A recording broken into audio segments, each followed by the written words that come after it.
Pesquisas apontam que quase metade dos trabalhos manuais serão substituídos por sistemas automatizados até 2065. Isso representa uma economia de 15 trilhões de dólares em salários. O trabalho de advogados, jornalistas, médicos, entre outros, será facilmente substituído por robôs. Os impactos da inteligência artificial e da robótica acontecerão em diversas áreas da nossa economia, como medicina, agricultura e entretenimento, e ao mesmo tempo em que muitos empregos deixarão de existir, outros novos surgirão. Para entender de que forma isso já está acontecendo no Brasil e no mundo, e como as empresas e os profissionais estão se preparando para essas mudanças, fica ligado no Rio em Foco, que começa agora.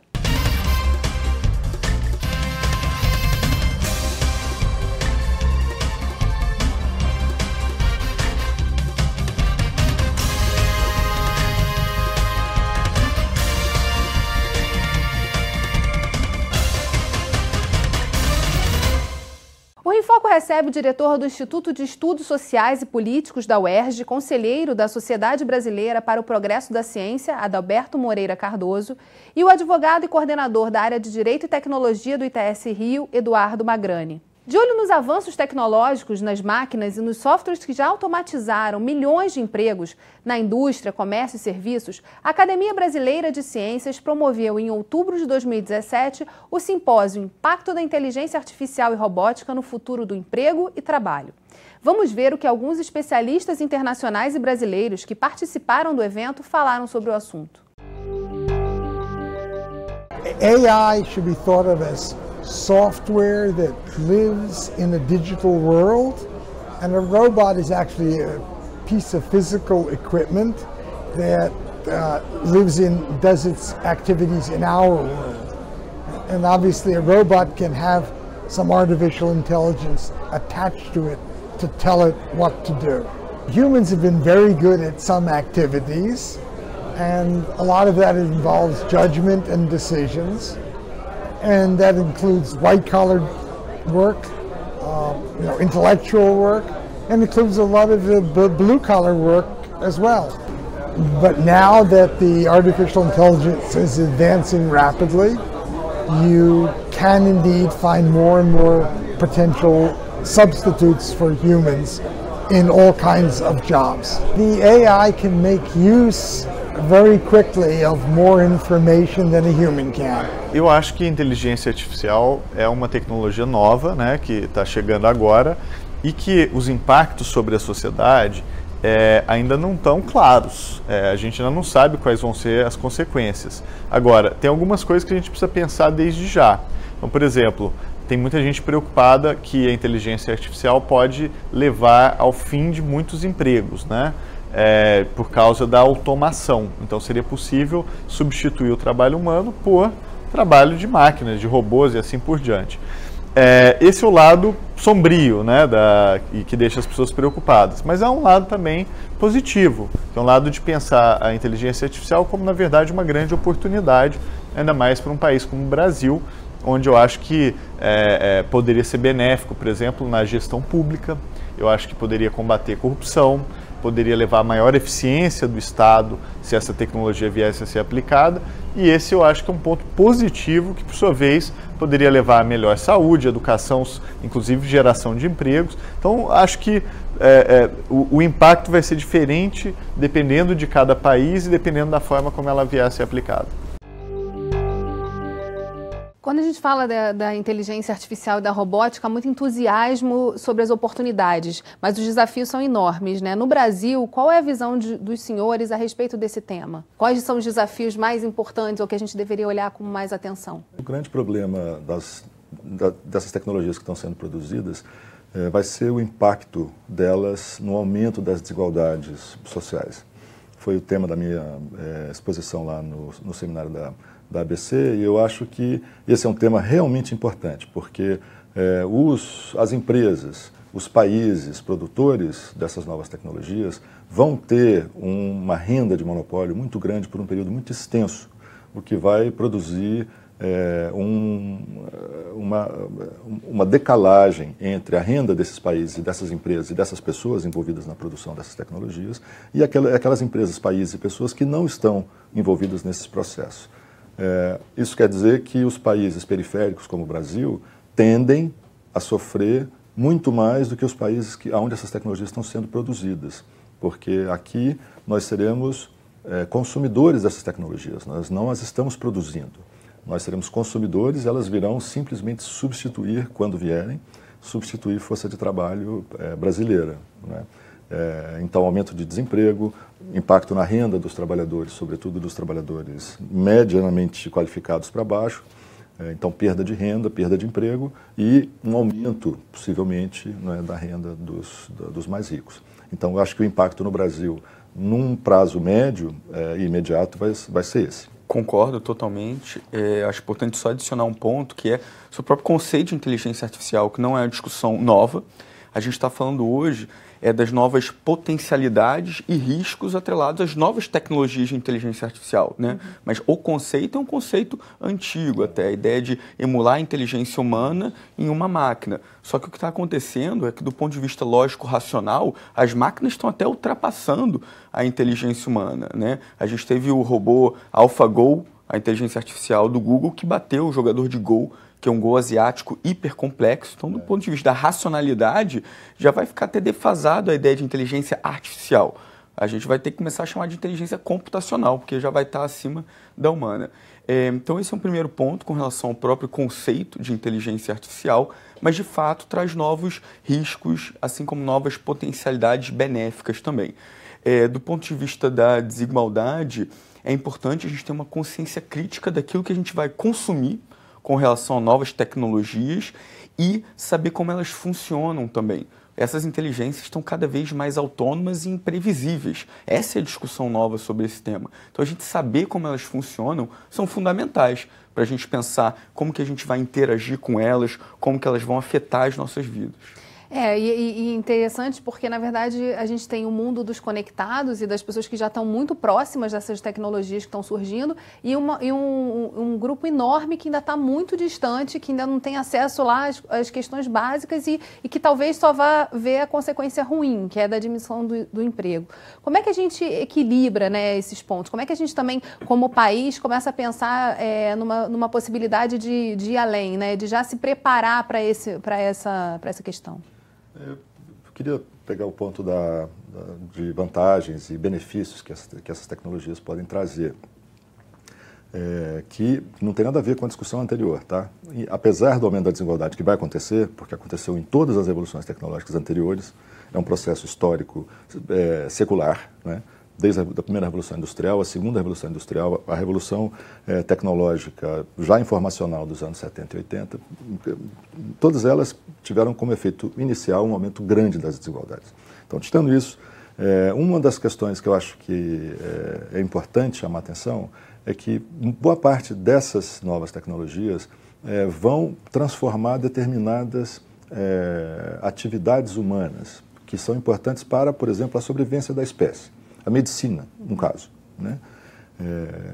Robôs fazendo operações altamente complexas no cérebro humano, por exemplo, né? Isso já acontece com assistência humana, né? Os médicos têm lá estão por trás de máquinas, operando, etc., para chegar num ponto específico. Isso, em muito pouco tempo, vai começar a ser feito sem assistência humana, tá certo? Isso vai tirar emprego de médicos? Possivelmente não, porque eles vão ter que estar supervisionando até o momento em que talvez você tire o emprego dos médicos. Isso pode acontecer num futuro mais distante. Mas isso pode aumentar muito a precisão da ação ou da intervenção médica sobre determinadas... Impacta no resultado, no né? resultado. Na melhoria Isso, qualidade dos tratamentos e tudo mais. Vários aspectos das relações humanas, né, serão afetados de maneira intensa com essas novas tecnologias. Por exemplo, falou-se aí dos advogados, né, que os advogados vão... um dos empregos que estão sob ameaça é o dos advogados. Uma das questões centrais dos escritórios de advocacia era você ter um monte de assessores formados em advocacia, dos grandes escritórios, consultando jurisprudência e não sei o quê, para dar conta de um caso qualquer. Isso é muito importante nos Estados Unidos, na Inglaterra, países que são de common law, mas que têm que a sua lei é baseada em jurisprudência. Então, o papel dos advogados sempre foi esse. fuçar aquelas bibliotecas enormes. Hoje em dia você aperta um botão e aparece tudo na sua tela, tudo que foi julgado a respeito daquele ponto específico, né? Isso aumenta muito a eficiência do trabalho de um tipo reduz a possibilidade de erros, né? Então, são impactos reais de aumento da qualidade do serviço ou do trabalho das pessoas que permanecerem nos seus empregos. O grande problema que tá na pauta é que muitos advogados vão perder os seus empregos. E a qualificação também fica em jogo, né? Porque você precisa também pegar esse contingente e requalificar para um novo desafio, para uma nova oportunidade. E é sobre isso que a gente vai continuar discutindo no próximo bloco. Não saia daí. Rio em Foco aqui, política e economia caminham juntas.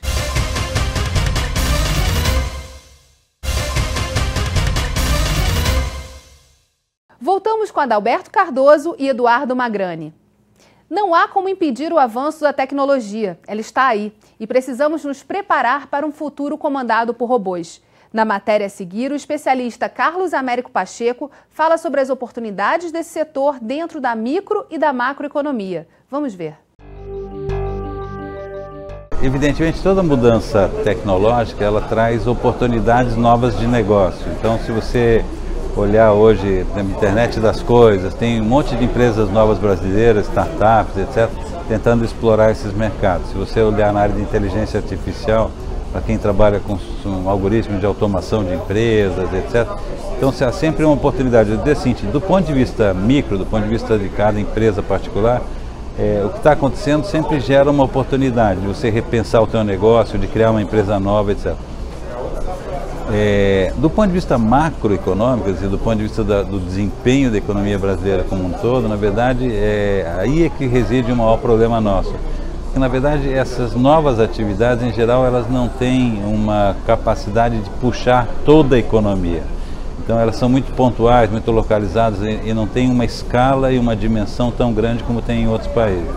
Então, nossa performance macro continua dependendo muito mais do desempenho do comércio, do consumo, etc., do que essas atividades. Mas eu chamei a atenção do ponto de vista micro porque, às vezes, as pessoas ficam falando da macro, que o país está mal, etc., acabam se esquecendo que tem um monte de coisa acontecendo na vida real, com novas tecnologias, com um monte de empresas nascendo todo dia. A gente falava no bloco anterior justamente da qualificação, né? Como é que a gente qualifica esse profissional para novas oportunidades que estão surgindo? O meu doutorado ele é em regulação de internet das coisas, justamente que foi falado, e inteligência artificial. E o que eu percebi na minha pesquisa é que a gente ainda tem uma visão de rivalidade entre homem e máquina, mas que não se justifica muito, né? A gente é muito influenciado até pela ficção, onde um robô vira o olho de azul para vermelho, pega uma metralhadora e mata a humanidade. A gente tem que passar essa etapa da ficção e enxergar o potencial, inclusive, de benefício econômico e eficiência. A gente, como eu falei, está criando máquinas que são tão eficientes e racionais quanto nós, e o humano ele se diferenciou no iluminismo, por exemplo, pela racionalidade. Talvez agora a gente tenha que se diferenciar pela irracionalidade. É uma brincadeira, obviamente, mas por outros atributos, a criatividade, outros elementos também ligados a sentimentos. Mas o fato é que a gente está cada vez mais simbiótico com as máquinas. E a gente tem que usar isso a nosso favor, e não numa visão de rivalidade, né?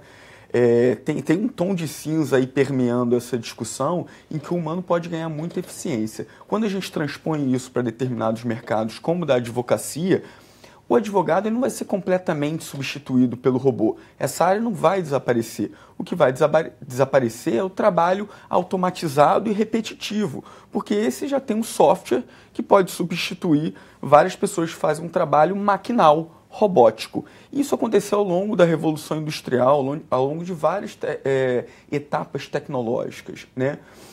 O que vai permanecer, por exemplo, na advocacia, são teses criativas que o robô não vai conseguir bolar. Ele vai fazer análise de todo aquele big data e vai entregar isso mais ou menos cru para o advogado colocar toda a sua criatividade em prática. Isso a gente consegue transpor para vários setores, né? Como que a gente tem um melhor rendimento dessa sinergia entre a inteligência humana e a computacional. Mas só que nesse contexto, quer dizer, os conflitos surgem, né? Não só da briga da ficção, mas na realidade essa substituição às vezes é rápida demais. Quando se nota, você já na verdade tem que resolver um problema que surgiu a partir dessa nova tecnologia. Em termos de sociedade, né, de como a gente se organiza, como é que também é necessário que os governos se preparem para olhar para essas oportunidades, mas também para resolver esses conflitos? Nas revoluções anteriores, os estados nacionais gastaram alguns bilhões ou trilhões de dólares em dinheiros de hoje, justamente na requalificação das pessoas que foram deslocadas dos seus empregos, dos empregos que foram substituídos por máquinas, né? Enfim, isso faz parte da história do capitalismo. O capitalismo está sempre tentando se livrar do trabalho humano, né? Para dizer, na lata, é disso que se trata. O investimento em inovação voltado para a produção, em geral, é isso. É se livrar o máximo possível da dependência do trabalho humano. Então, os governos sempre tiveram que gastar muito dinheiro com requalificação, com educação, né, das pessoas que perdem os seus empregos e das novas gerações que têm que ser treinadas para as próximas, para os empregos novos que vão surgindo e tudo mais. O problema, do meu ponto de vista, é que a tecnologia atual, e sobretudo a inteligência artificial, que tem um potencial grande de destruir ocupações de classe média, que antes eram vistas como imunes a uma revolução tecnológica, como as ocupações operárias nunca foram imunes. Então, as ocupações de classe média, médicos, advogados, engenheiros, né, arquitetos, sempre se acharam protegidos, né? Não estão mais. O problema é que quando você começa a deslocar o emprego de engenheiros e arquitetos e tudo mais por máquinas, né, não precisam ser robôs, hominídeos, nada disso, máquinas que desempenham as tarefas que o engenheiro faz, os cálculos e tudo mais, né? O que esse engenheiro vai fazer? Tá certo? Um operário, ele pode se requalificar para um outro emprego operário, para um emprego nos serviços e tal. Agora, um trabalhador altamente qualificado, como um engenheiro, o que ele vai fazer se ele perde o seu emprego deslocado por uma máquina? Ele pode ir para um outro emprego semelhante, numa outra empresa que ainda não adotou essa, mas isso tem um limite. Vai chegar uma hora que todas as empresas o seu emprego já não existirá mais. E você requalificar uma pessoa desse tipo é muito difícil, né? Então, me parece que o impacto mais importante no médio prazo vai ser sobre os empregos de classe média que não terão para onde ir. Essas pessoas não terão para onde ir. E os governos e os estados vão ter problemas em relação a isso, porque as classes médias, elas costumam ser bastante reivindicativas em relação aos seus privilégios, os seus direitos, os seus benefícios que foram construídos ao longo das suas vidas, as vidas das suas famílias, investimento próprio no seu capital humano, na sua qualificação e tudo mais. Então, o potencial de tensão social embutido nisso é muito alto. Só complementando, com relação ao investimento que o governo tem que fazer nesses temas, eu acho que a gente também tem hoje uma fetichização da tecnologia tremenda. A gente está conectando de trator a escova de dente à internet e a gente não sabe nem para quê que a gente está conectando aquilo. Então, a gente também tem que ter uma atenção para a utilidade da gente atrelar essas novas tecnologias a objetos físicos, criando esses novos artefatos técnicos. A gente tem hoje fazendas completamente robotizadas, que no primeiro momento parece incrível e gera uma eficiência, mas aí quando um trator quebra, em vez de pagar R$50 para consertar, tem que chamar um engenheiro de software que vai cobrar 10 vezes mais, às vezes é melhor deixar o trator de lado e comprar um novo do que consertar. Então a gente está começando a ver esses problemas se desdobrarem. Então tem uma discussão grande hoje sobre lixo eletrônico, agora nessa era da hiperconectividade, e falta de autonomia, perda de autonomia também, né? Quanto mais complexa a tecnologia, mais difícil é da gente manuseá-la e consertá-la, inclusive. Então, o poder público também tem que estar atento a que exatamente que ele vai investir, se é um investimento que está atrelado à utilidade, à inovação, e se isso é positivo também a médio e longo prazo. A gente vai fazer um rápido intervalo e voltamos já. Rio em Foco aqui, política e economia caminham juntas.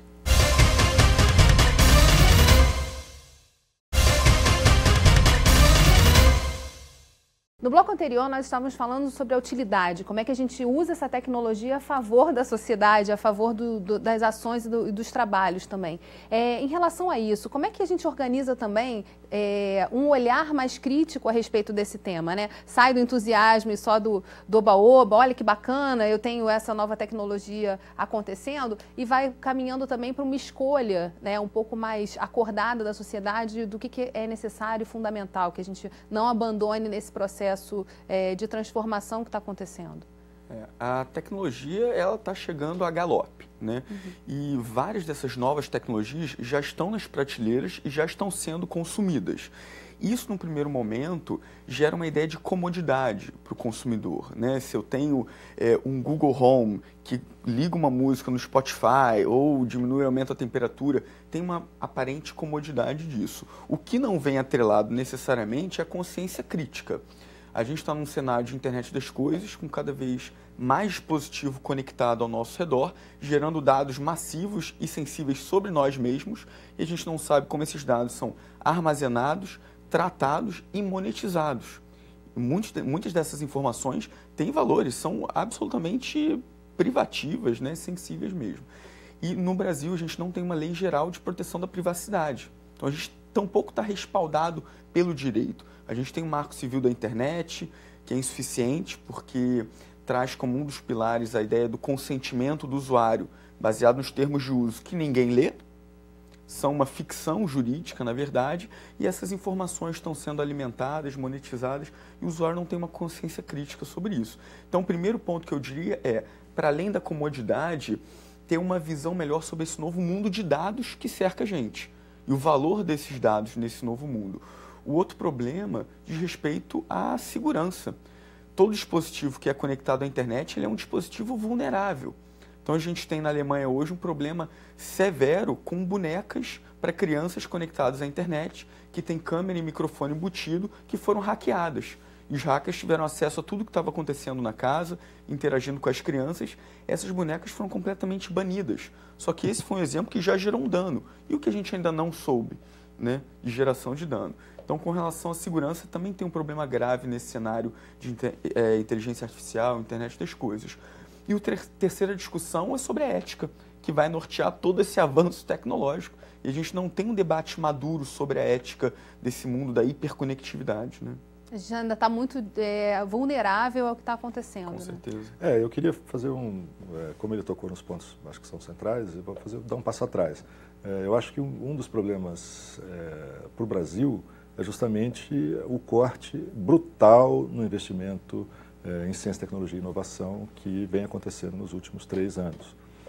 O Brasil vai investir em ciência e tecnologia no ano que vem, o mesmo que investiu em 2002. Portanto, nós voltamos mais de uma década e meia, né, na nossa capacidade de produção, de conhecimento, inovação, etc., tendo em vista o investimento estatal nesse setor. Então,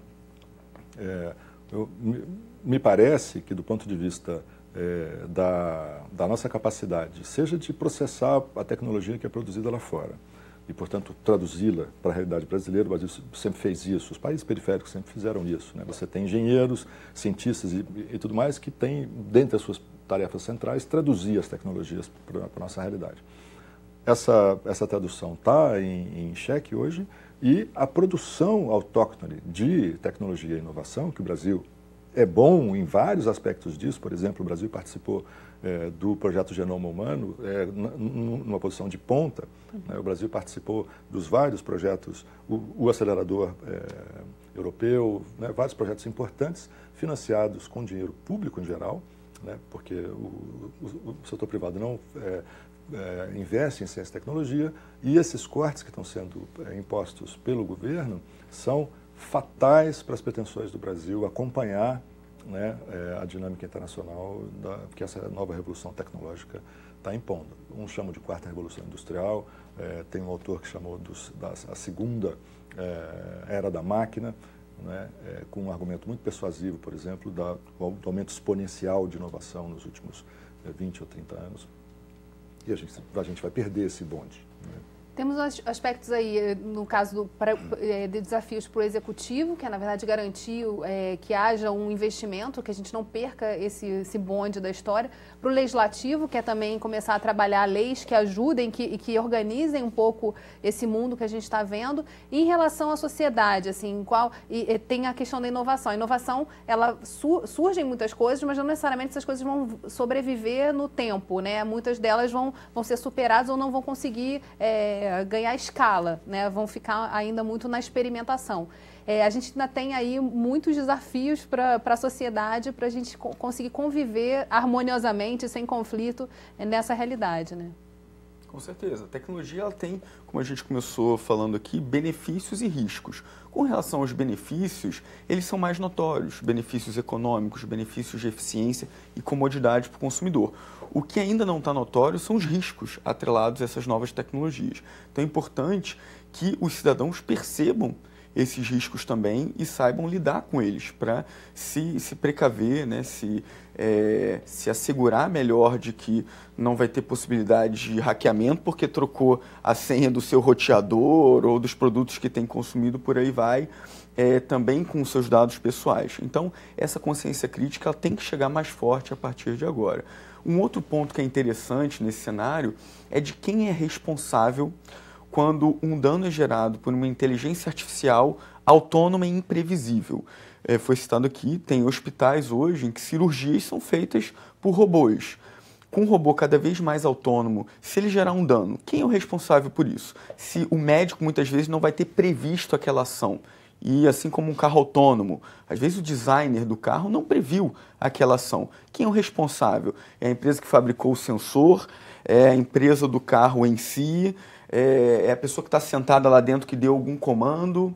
Ou é uma junção de todos esses elementos? E aí a gente vai ter um cenário de irresponsabilidade distribuída, porque não vai achar nenhuma relação causal entre um agente e o dano. Mas isso toca num ponto que é importante, que não é quase nunca discutido, que as sociedades vão ter que repensar os seus marcos legais de regulação dessa tecnologia. É exatamente isso. Essa coisa do automóvel autônomo é impressionante, porque já estão circulando em grandes highways nos Estados Unidos, na Alemanha, etc., automóveis sem sem motoristas. Com alta capacidade de resposta, tudo que está em volta, sai, para no trânsito, não bate. Não tem história de nenhum automóvel, já são centenas circulando pelo planeta, ter se envolvido em algum acidente. Mas e se envolver? Nós ainda não temos uma regulação para isso. Teremos que construir isso, vai ser construído. O papel das assembleias legislativas vai ser central nesse aspecto. Ouvindo a ciência, ouvindo os cientistas, ouvindo a comunidade que está produzindo essa coisa. E nesse ponto, puxando a sardinha para o estado do Rio de Janeiro, a gente tem aqui uma concentração enorme, né, de universidades, centros de pesquisa e de inovação que estão muito à frente disso e que, de fato, também tem que ajudar nesse processo de trazer esses temas e cobrar posições, né, mostrar quais são esses desafios e oportunidades que estão aí por trás disso. Com certeza, e concordo totalmente, o marco regulatório ele tem que avançar para compreender melhor essas novas tecnologias e fazer regulações adequadas, né?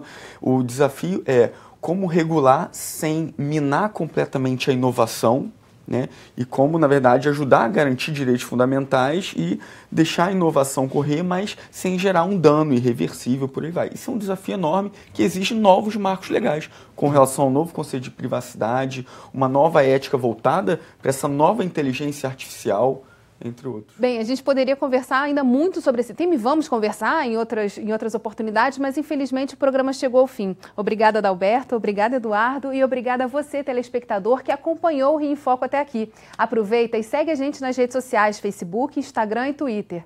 Você também pode enviar dúvidas e sugestões para o nosso e-mail, rioemfoco@lerj.rj.gov.br ou para o nosso WhatsApp 21 98890 4709. TV Alerj, o canal do Povo Fluminense. Até a próxima.